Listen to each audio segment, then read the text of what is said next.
Olá pessoal, aqui é o Gatito, tudo bem com vocês? Espero que sim, não se esqueça de deixar um like já agora, por favor. E vamos dar uma olhada aqui num assunto muito interessante. Eu não sei por que você clicou nesse vídeo, provavelmente foi por causa de uma miniatura muito serelepe que eu fiz. Temos aqui o vídeo dela, eu vou fazer um react aqui. Vamos comentar esse vídeo e... antes de tudo eu quero dizer a minha opinião sobre o MBL, porque isso vai dar uma adiantada nas coisas, né? E o problema que eu tenho com o MBL é isso daqui. Vamos mudar o Brasil votando nulo. Assim garantimos mais 4 anos pro pai Luli. Esse que é o problema que eu vejo com o MBL.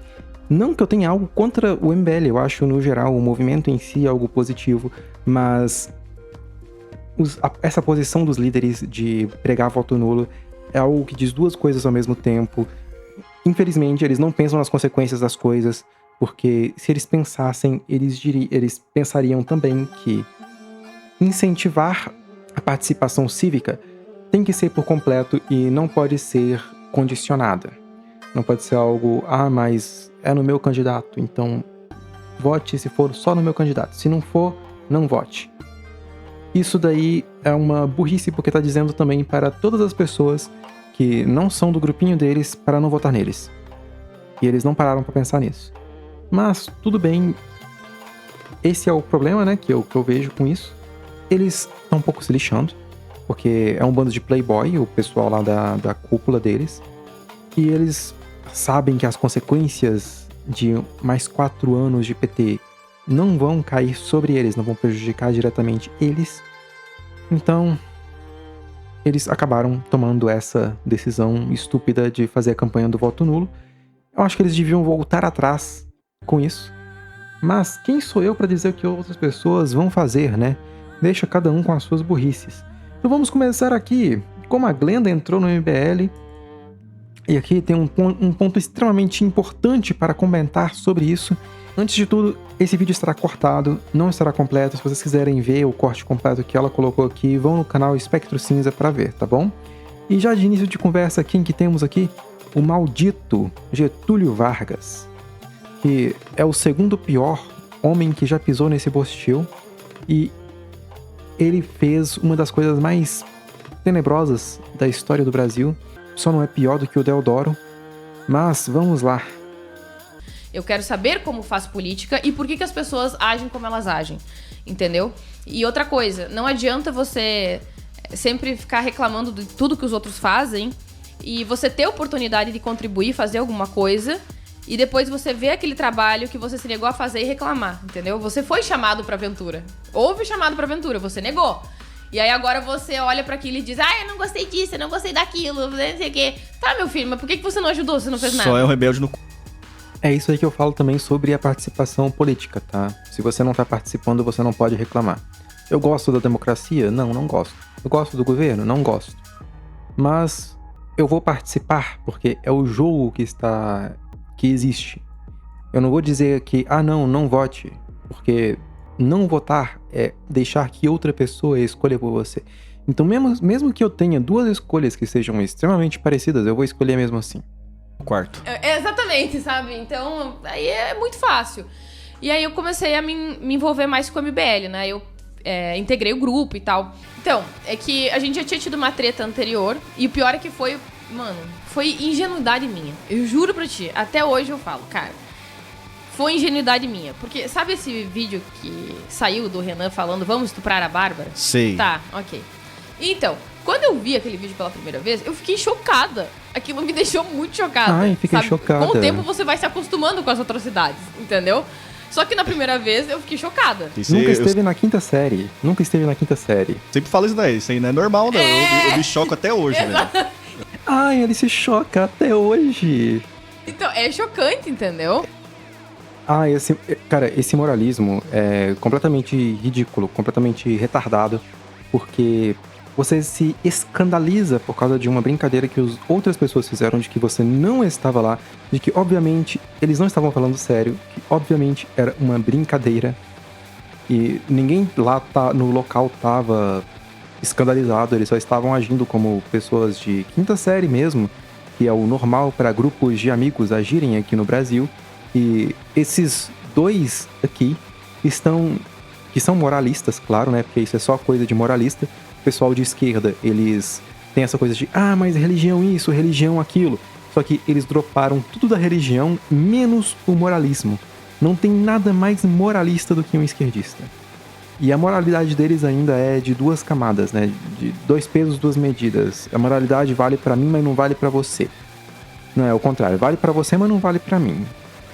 É porque eu fico imaginando como é que ele chegou nisso, né? Como é que tava o ambiente e tal, pra nego ter a cara de... nego cara de pau, subir no bagulho e falar assim, e a galera fica lá no chat, não, mano, você nunca fez isso, não, caralho, nunca... Já fiz coisas piores. Gente, qualquer grupo de amigos faz coisas piores, isso é completamente normal. Vocês dois é que são moralistas afeminados, é só isso. Fiz isso, mano, eu não frequentei um ambiente que é normal fazer isso. Qualquer lugar que eu chegue e faça isso, as pessoas falam, caralho, esse cara tá pra frente demais. Não tá bem das ideias, né? Que brincadeira estranha, mas enfim, vai lá. Eu fiz as pazes com eles ali naquele dia. Tava o Guto, o Arthur, o Renan, o Costenaro e mais uns outros sujeitos lá que provavelmente estavam apoiando financeiramente a campanha. E aí eu gostei muito deles. Eu achei eles muito articulados, inteligentes, engraçados, carismáticos. Mas eu sempre digo, hoje em dia, acima de tudo, político tem que ser carismático. É a profissão deles. É a profissão deles, entendeu? Não existe essa de, eu vou votar em fulano de tal porque ele é legal. Legal, o Bolsonaro é legal, o Lula deve ser legal. O Bolsonaro fala palavrão, então é igual ao Lula. Já o Lula não. O Lula quer cervejinha para os meninos, companheiro. Também. Pô, deve ser mó massa tomar cerveja com o Lula. Não, isso não, desculpa. Deve ser muito massa. Políticos, no geral, eles são legais. É o trabalho deles ser gente boa. E eu acho engraçado que, por algum motivo, isso não me afeta. Porque quando eu vejo político falando, e eu já vi político, assim, na vida real mesmo, pessoalmente, e eu sinto, tanto pessoalmente, claro, né? Pessoalmente é muito pior, mas até por vídeo, escutando a voz deles, eu sinto como se tivesse um monte de coisas debaixo da minha pele rastejando. A sensação é terrível, isso não é com todos os políticos, mas com a maioria deles. Principalmente políticos de esquerda. O Renan é um desses caras. Se eu escuto o Renan falando, mesmo que seja algo que eu concordo, os meus instintos dizem pra mim que ele é um cara perigoso. Entendeu? Então, existe uma diferença entre o político ser legal e carismático dele ser uma pessoa confiável, tá?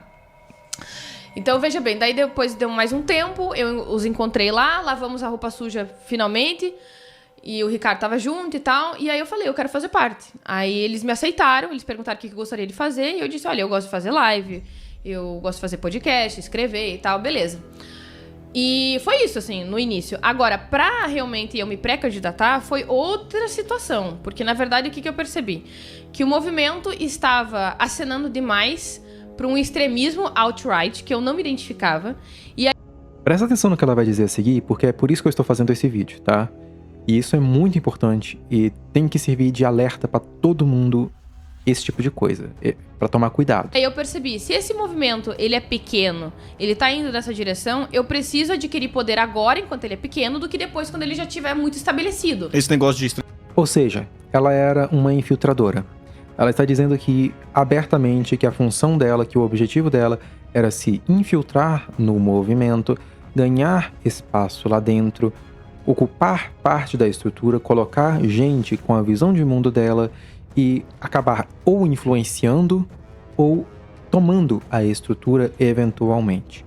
Seja isso ela mesma fazendo isso, ou seja outra pessoa que tem a visão de mundo mais parecida com os princípios dela. Ou seja, ela está confessando aqui que, olha, eu não acho que a Glenda seja uma pessoa de coração ruim, que ela seja má e tal, mas ela claramente é uma pessoa que foi doutrinada e ela não tirou da cabeça essa lente marxista. Então ela continua vendo conflitos, ela continua vendo guerra de classes, ela continua com a mente gramsciana também, o parasita gramsciano, de você se infiltrar e tentar corromper as coisas por dentro. isso daí é o que ela acabou de confessar. Ela acabou de mostrar parte da estrutura psicológica dela, visível, claro, pra todo mundo. E ela ainda vai explicar isso em mais detalhes. E eu sei todos os detalhes, porque eu estou gravando esse vídeo pela segunda vez, porque o meu computador bugou e gravou com o microfone errado. Ou seja, o áudio simplesmente não saiu. Então, por favor, já que eu estou gravando 2 vezes esse vídeo, deixa um like, pelo menos pra aliviar um pouco o meu coração. Extremismo alt-right, vocês falam, tipo, Curtis Yarvin, o povo fica falando direto na internet lá. Qual que é a pegada disso aí? Porque o pessoal fica falando, tá, mas, mano, não é muito minha praia também, assim, nunca fui a fundo. Tal. Eu diria que você... Tá bom, pra vocês saberem o que é Curtis Yarvin, eu nem fiz isso antes, mas eu vou colocar aqui no Google. Iluminismo Sombrio. Iluminismo Sombrio, Dark Enlightenment, do Nick Land e Curtis Yarvin. Então, basicamente, o Iluminismo Sombrio ele tem algumas partes que eu discordo e tem algumas partes que eu concordo muito por serem objetivas. São aquelas verdades inconvenientes de que as pessoas ficam escandalizadas, como esses dois aqui são moralistas, então eles se escandalizam muito fácil. Porém, a gente precisa ser pragmático e a gente precisa tomar as decisões corretas. E tomar as decisões corretas nem sempre te dá uma sensação boa. Tomar a decisão pragmática, a decisão correta, o que é melhor, não só para si, como também para terceiros, e principalmente para terceiros, porque quando você toma uma decisão para terceiros, pensando no bem desses terceiros, você eventualmente vai esbarrar na própria existência e terá que sacrificar alguma coisa, sejam os seus valores, ou os seus princípios, ou seja, a sua própria integridade. Só que você precisa estar disposto a fazer o que é correto, mesmo quando isso machuca os seus sentimentos, e aceitar a verdade mesmo quando ela machuca os sentimentos. Como eu já disse antes, Veritas é a mais bela e a mais cruel das deusas. Não porque a Veritas seja uma deusa maligna, mas porque as consequências que ela traz para o ser humano são terríveis para aqueles que são fracos demais para olhar em seu espelho. Então, vamos continuar aqui. Assim, deveria estudar mais sobre isso, porque é algo, não somente que eu considero um problema, que possivelmente a gente vai lidar futuramente em pouco tempo, mas, assim, isso não é apenas um devaneio, tá? Isso já está se estabelecendo, principalmente entre os participantes, os empresários do Vale do Silício, tá? Eles têm falado muito sobre isso. Inclusive, o CEO da Palantir, Peter Thiel. Peter Thiel. Esse é um cara que os meus instintos dizem que ele sequer é um ser humano. Que ele é extremamente maligno. Eu sinto a minha pele debaixo dela, coisas arrastando por causa desse cara Peter Thiel. Eu acho que ele é extremamente maligno. Ele tá morando na Argentina, tá? Então ele tem uma amizade, ou pelo menos tem um contato considerável com Curtis Yarvin. Então essas pessoas altamente poderosas, elas não precisam corresponder ao que a maioria das pessoas pensam. Basta que sejam algumas poucas que têm muito poder. Mas é uma espécie de o quê? Olavo de Carvalho? O que é? Não, é que assim, ó. Hitler? Qual que é? É que tem uma diferença entre o conservador e o reacionário. E ela não sabe corretamente a diferença entre essas duas coisas, mas vamos ver aqui a definição delas. O Curtis Yarvin, tanto quanto vários desses da alt-right, são reacionários. Então, eles têm eu poderia, assim, resumir que uma posição de que a sociedade, ela já foi e ela deveria voltar a ser organizada, estabelecida em um sistema hierárquico em que existem algumas pessoas que têm pouco, quase nada de poder. Embora elas tenham um relativo bem-estar, hoje em dia vamos considerar que a população tem um acesso muito maior aos recursos, poder de compra e tal, em relação ao passado, mas ainda assim com muito pouco poder ou quase nada, e aí você vai escalando isso cada vez mais. E aí o suposto objetivo final seria nós termos um rei, um monarca tecno-feudal, em que ele vai ter o controle quase que absoluto de toda a sociedade, que vai ser o CEO do país, entendeu? E eu acho isso extremamente bizarro e perigoso, não porque eu goste da democracia, mas porque, se você olhar historicamente, a República é um período extremamente vivo. Porque Como se mede a saúde de uma civilização ou de um país? Pela vitalidade. E o período republicano de Roma, por exemplo, foi o mais vivo. Foi o período em que Roma mais expandiu, que teve seus indicadores de todos os sentidos melhores. E aí quando eles fizeram essa centralização de poder e colocaram lá um tecno-monarca CEO, a coisa desandou e virou estagnação até que, por fim, a Roma deixou de existir, né? Que loucura é isso aí? Pois é, então, eu também considero isso uma loucura. E vários desses sujeitos, eles são contra voto feminino. Por exemplo, tá no livro amarelo ter voto familiar, certo? Nada mais é do que uma tentativa de afastar as mulheres das tomadas As mulheres. de decisão através do voto, tá? Mas olha só, isso daqui é uma opinião que eu tenho muito parecida, porque eu até escrevi um artigo sobre isso no Substack. Vou mostrar aqui pra vocês. Meu perfil. Tava lendo Nietzsche na época, então acabei citando Nietzsche também.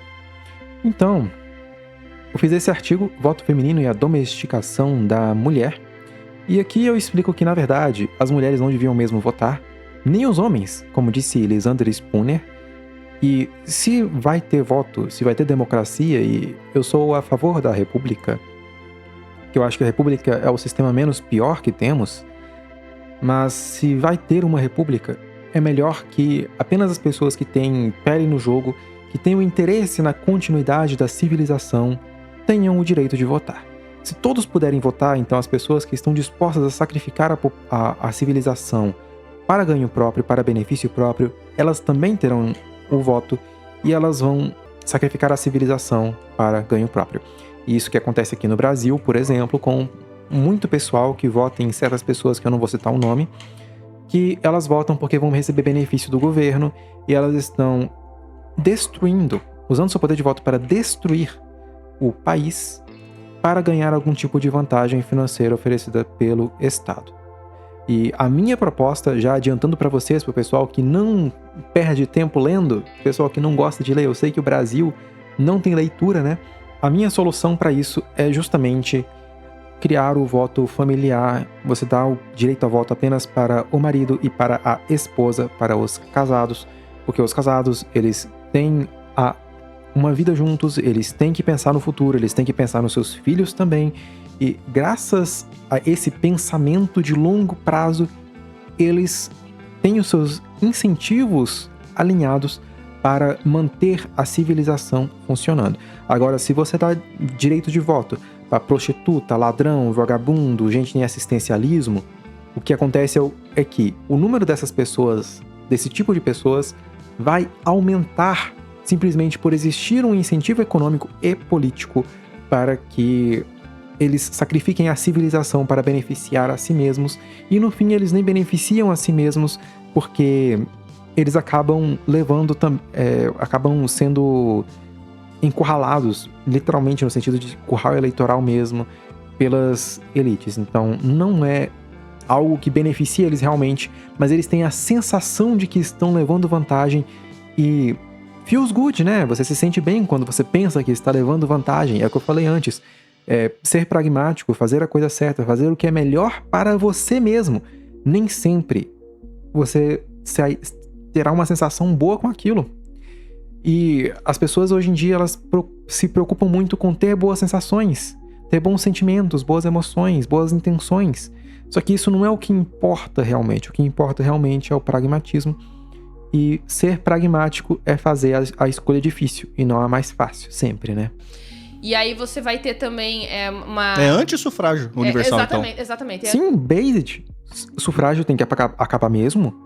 Sufrágio é a coisa mais estúpida que existe, e isso já é sabido de 2000 anos atrás, os gregos já debatiam isso. O que derrubou Roma? Uma das coisas que derrubou Roma foi o cristianismo. Outra coisa que derrubou Roma foi o sufrágio universal, porque Roma, ela teria se partido de qualquer jeito. Só que, sem o sufrágio universal, Roma teria se reerguido novamente. E o sufrágio universal, junto com o cristianismo, impediram que Roma se reerguesse como estados novos e independentes e continuassem o legado civilizacional. É anti-sufrágio. Isso foi algo tão grave, mas tão grave, que até mesmo a escrita foi perdida, toda a tecnologia foi perdida, não se sabia, até há poucos séculos atrás, não se sabia como se fazer cimento, sabe? De tanta destruição que tiveram os cristãos, eles invadiram templos, queimaram livros. Gente, para vocês terem uma ideia, os templos da época, os templos pagãos, eles não eram apenas templos, eles não eram apenas locais de adoração, eles eram também bibliotecas. Então, eles queimaram bibliotecas, eles queimaram livros, eles fizeram uma destruição cultural enorme, eles invadiam casas das pessoas. Por que tão pouco foi salvado daquela época? Porque eles invadiam as casas das pessoas para pegar livros e queimarem. Esse é o nível do que aconteceu. Tem um livro sobre isso, Darkening Age, vocês podem pesquisar também, que ele explica exatamente esse processo de destruição cultural e tecnológica que ocorreu nessa época, que iniciou a Era das Trevas, que os cristãos juram que não aconteceu, mas aconteceu sim, tá bom? Então, vai lá, Darkening Age no Google. Você também tem uma mentalidade desumanizante. Então, o Curtis Yarvin, ele se refere às pessoas que estão na camada mais baixa de orcs. E tá certo, tem que desumanizar mesmo. Deixa eu perguntar pra vocês. Existe um botão, que é um botão mágico, e esse botão, se você apertar ele, um problema some, que é o problema do crime. Você apertaria ou não apertaria? Só que se você apertar esse botão, você terá que desumanizar os criminosos e chamá-los de orcs. Você apertaria esse botão? Gente, como eu disse para vocês antes, eu não concordo com ditadura. Porque ditadura não é vitalista, mas é o salvador.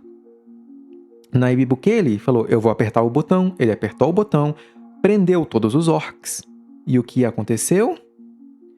Um ano inteiro sem um único assassinato registrado. Este é o nível de mudança que ocorreu em um dos países mais violentos das Américas. Na verdade, o país mais violento das Américas. Tá? Então, tem que desumanizar mesmo. Ele desumanizou, ele colocou os orcs, ele colocou essa casta da sociedade, essa classe da sociedade, que são os criminosos, dentro da cadeia, que é onde eles deveriam estar. Eles não têm que receber tratamento humano, porque eles não são humanos. O que nos torna humanos é o nosso córtex pré-frontal. Quando você age feito uma besta, quando você age feito um desalmado, você não pode ser tratado como um ser humano. E o que ela está dizendo aqui parte também daquela coisa iluminista, do iluminismo clássico, né?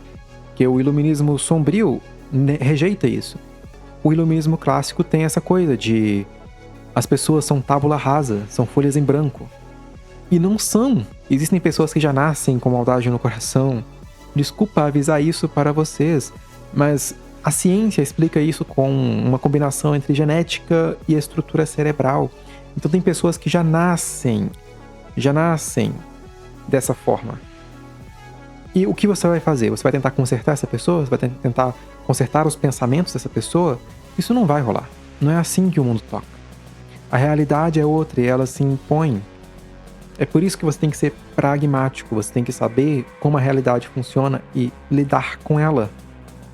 Wishful thinking é uma coisa muito perigosa. Pensamento mágico também. Educação, segurança, nice, muito bom. Saúde, claro, todo mundo devia ter acesso a isso. Mas isso não resolve todos os problemas, não resolve o problema da natureza humana também.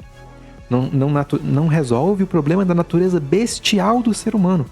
A civilização existe justamente para que o ser humano deixe de ser bestial. Então, se você está numa civilização e você insiste em ser bestial, você tem que ser tratado como uma besta mesmo. E aí tem uma mentalidade também pré-cristã, principalmente entre os indianos, de castas. E aí você... E aqui é uma discordância gigantesca que eu tenho, porque a pessoa que acredita em sistema de castas é um retardado.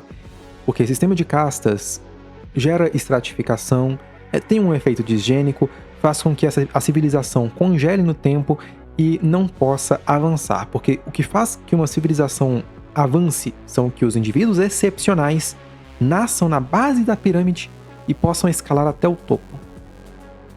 Muitas pessoas, isso assim, machuca o coração das pessoas ouvir isso. Porque é uma verdade difícil de ouvir, é uma verdade inconveniente. Mas nem todos são talentosos. A maioria das pessoas não são. A maioria das pessoas, elas... Em um sistema livre, elas não conseguirão subir de classe. E tá tudo bem, tá tudo bem.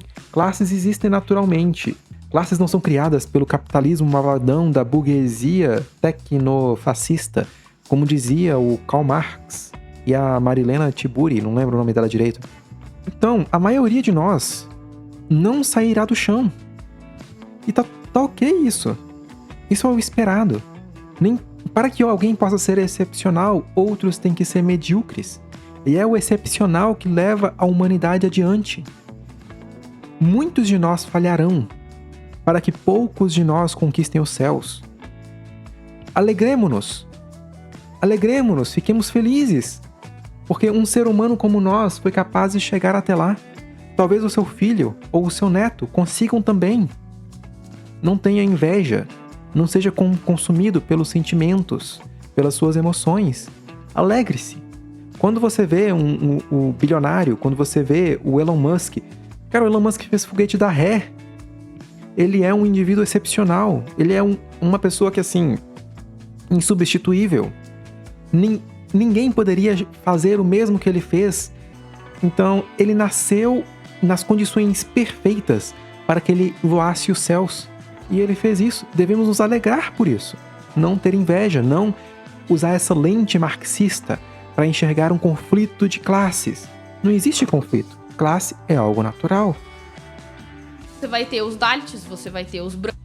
O que não é natural é casta. E casta é algo terrível, porque impede o avanço da civilização, impede a emergência. E emergência não é um conceito da sociologia. Emergência é um conceito da física. A própria vida é um fenômeno emergente no gradiente entrópico. Brahmanes, você vai ter os sacerdotes, você vai ter os intelectuais, você tem tudo. Então você tem os orcs, no caso, né, que é a ralé da sociedade, você tem os soldados, você tem os sacerdotes, os filósofos e, por fim, a aristocracia e o rei. Uma espécie de RPG da... Sim, mas na Índia eu recomendo que vocês leiam Nietzsche, que o Nietzsche explica isso.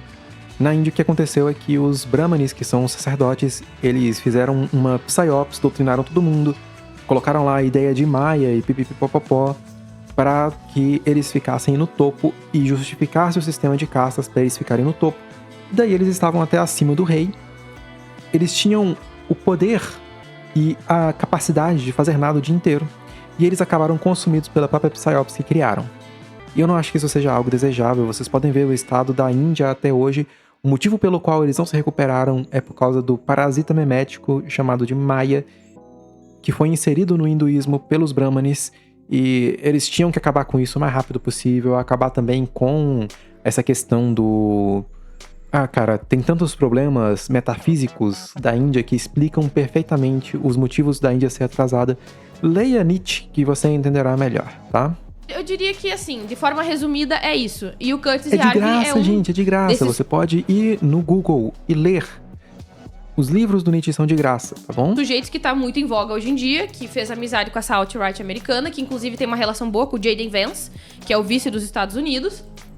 J.D. Vance é outro cara que eu absolutamente suspeito, porque eu não me sinto bem com ele. Meu instinto diz para não confiar no J.D. Vance. Que chama essas pessoas, a ralé, literalmente de orcs. Então por isso que o MBL Missão tá radicalizando esse negócio meio de seita, né? Parece uma igreja, né? Um negócio maluco e tal, aí põe roupa de sei lá, de medieval e tal. Larpa de espadinha e etc, assim. Mas veja que tem vários... Maravilhoso, gente, maravilhoso. Gente, larpem. Larpar é divertido. Não tem nada de errado com larpar. Sai com armadura de cavaleiro medieval na rua mesmo. Faz o que vocês quiserem. Ninguém tá ligando. A pessoa vai olhar para aquilo, vai achar ridículo. 5 minutos depois ela já esqueceu. Tá bom? Não se importe com a opinião de outras pessoas. Princípio da incerteza. Vão lá, façam mesmo. Se divirtam. Deixem com que a sua estrutura psicológica livre esse tipo de amarra de você. Então, LARP, maravilhoso LARP. Gente, é divertido, é bom. Não tem dano nenhum nisso. Então pode fazer. Vários motivos que levam pra esse resultado, assim. Porque quando a gente vai tentar entender o que está acontecendo com o movimento político, ou seja lá o que for, uma pessoa, você não vai formar o seu quebra-cabeça com uma peça. Você vai somando através de várias, entendeu? Para que daí você tenha aquela conclusão naquela paisagem. Ok, isso tá estranho. Entendeu? E isso aconteceu também comigo, porque eu percebi que tava ficando cada vez mais estranho e que, portanto, eu deveria alçar mais poder para poder depois barganhar com esse tipo de orientação extremista. Tanto que eu fui chamada lá para dentro com esse motivo, com essa missão. Eu tinha uma meta-missão. Porque uma pessoa de lá, que tá lá até hoje, que eu não vou dizer quem é por respeito a essa pessoa, e também chamou outros intelectuais, outras pessoas mais liberais e progressistas para reequilibrar o movimento em relação a esse direcionamento que ele estava indo. E eu não fui a única, tinham outras pessoas. Atenção, pessoal do MBL. A Glenda não era a única, tem muitos infiltrados aí. Que inclusive algumas delas já saíram também. E que acabaram, uma delas até foi pro bolsonarismo, tá? Então, eu percebi que estava acontecendo alguma coisa e eu quis entrar lá justamente porque eu vi um problema acontecer, entendeu? Porque geralmente as pessoas, elas pensam assim, nossa, antes tu concordava com tudo, agora você discorda de tudo. Não, na verdade, eu entrei concordando com algumas coisas, com várias coisas, na verdade, e outras eu fui... Então, pessoal, eu vou parar por aqui, mas eu já fiz o meu ponto, né? Que é, ela era uma infiltrada, o objetivo dela era seguir a cartilha gramscista mesmo, de se infiltrar, obter poder, influência, colocar a gente dela lá dentro e deturpar a estrutura. E é por isso que vocês têm que tomar cuidado com pessoas, porque assim, como eu disse antes, eu não acho que a Glenda seja uma pessoa ruim, eu acho que ela é uma pessoa doutrinada. E a pessoa que está doutrinada, ela não tira a doutrinação da sua cabeça facilmente. Todo mundo sofreu algum tipo de doutrinação. Todo mundo foi enfiado um parasita memético dentro da cabeça, seja na escola pública ou seja na igreja também. Só que, quando você não consegue usar o seu córtex pré-frontal para poder identificar e remover esse tipo de parasita, você não tem pleno raciocínio crítico. Você passa a ignorar o vírus. Você tem um antivírus que ignora um vírus em específico. E isso não é saudável. Então, ela precisa, pelo próprio bem dela, né? Porque ela vai acabar fazendo coisas, tomando decisões ruins por causa disso. Mas ela precisa remover esses parasitas da cabeça dela. Remover essa doutrinação que ela mesma se impôs, parte dela foi ela que se impôs, parte dela foi outras pessoas que fizeram, ou o ambiente cultural, ou livros que ela leu. Mas ela colocou esses parasitas na cabeça, ela pensa nos como um minion de marxista mesmo, que quer se infiltrar nas coisas do jeito que é mandado na cartilha, entende? E não é só ela, muitas pessoas são assim, e você tem que tomar cuidado com esse tipo de pessoa na sua empresa, principalmente na sua empresa, se você tem uma empresa, com colegas de trabalho, com organizações. Inclusive, eu não acho nem que seja possível você ter organizações que envolvam homens e mulheres ao mesmo tempo, porque homens e mulheres, dependendo do que for a tarefa para eles fazerem, não dá uma sinergia boa. Acaba acontecendo coisas que eu não vou mencionar aqui, porque aqui no Brasil meio que é crime mencionar esse tipo de verdade. Aqui no Brasil, fatos que são verdade dão cadeia. Então você não pode mencionar fatos. Isso estava inclusive na lei da misoginia, e que não passou ainda, né? Mas isso já é regra aqui no Brasil. Dependendo do tipo de verdade que você fale, do tipo de verdade inconveniente, você pode ser preso porque machucou os sentimentos de alguém, principalmente se machucou os sentimentos de uma mulher. Oh não! Uma mulher está chorando! Rápido! Toquem fogo na civilização, destruam as cidades, queimem a Constituição! Basicamente esse que é o modus operandi da militância feminista, né? Então por isso é isso, deixe o seu comentário, me diga a sua opinião sobre essa questão. Achei que seja algo importante de se comentar. E até a próxima!